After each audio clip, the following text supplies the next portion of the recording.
আসসালামু আলাইকুম। হ্যালো বন্ধুরা, M H medicine and health tips থেকে সবাইকে জানাই স্বাগত।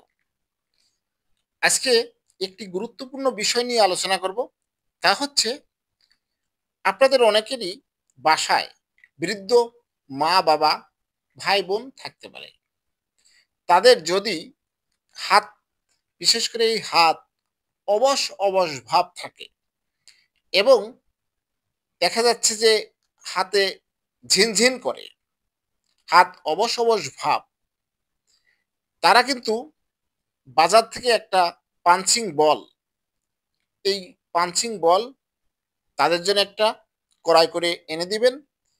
তারা সকাল এবং রাতে বা দুপুরে যখনই সময় পাবে মাঝে মাঝেই এই পাঞ্চিং বল দিয়ে এরকম কয়েকবার করে সময় নিয়ে নিয়ে আপনার পাঞ্চিং করতে থাকবে এই বলটি। তাহলে দেখবেন হাতে শক্তি ফিরে পাবে। এই আপনার হাতে যে ঝিনঝিন ভাব, অবশ অবশ ভাব, এটা অনেকটাই দূর হয়ে যাবে এবং রক্ত চলাচল স্বাভাবিক থাকবে। বিশেষ করে আমাদের এই যে ভিটামিন বি1, বি6, বি12, এসব ভিটামিনের অভাবে এবং ডায়াবেটিসের কারণে হাত অবশ অবশ ভাব হয় এবং পাও হয়।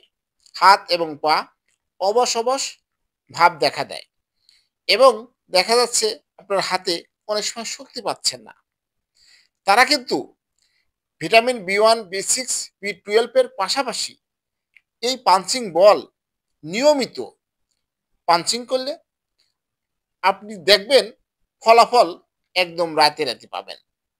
আপনার হাতের অবশ অবশ ভাব দূর হবে, রক্ত চলাচল স্বাভাবিক হবে এবং আপনার হাতের শক্তি অনেকটাই ফিরে পাবেন। তাই আপনারা যে ওষুধই খান না কেন, যে রোগের জন্যই খান না কেন, আপনারা অবশ্যই বাসায় নিয়মিত এই পাঞ্চিং বল নিয়মিত পাঞ্চিং করবেন। আপনার স্বাস্থ্যর দিক থেকে এই হাতের রক্ত চলাচল অনেকটাই স্বাভাবিক হবে। আপনার হাতের অবশ অবশ ঝিনঝিন ভাব অনেকটাই কমে যাবে, একদম পরীক্ষিত। আপনারা একবার ট্রাই করে দেখুন। বাজার থেকে একটা বল, এরকম পাঞ্চিং বল কিনতে পাওয়া যায় 40 টাকা, 50 টাকা, যার কাছ থেকে যা নিতে পারে। আপনারা একটু যাচাই করে সুন্দর একটা বল কিনে এনে দিবেন। আপনার বৃদ্ধ মা থাকতে পারে, বাবা থাকতে পারে, বোন থাকতে পারে, বা আপনি নিজেও এরকম যদি কোনো সমস্যায় ভুগে থাকেন, হাতে অবশ অবশ ভাব, ঝিনঝিন ভাব থাকে, আপনার এই পাঞ্চিং করে দেখুন।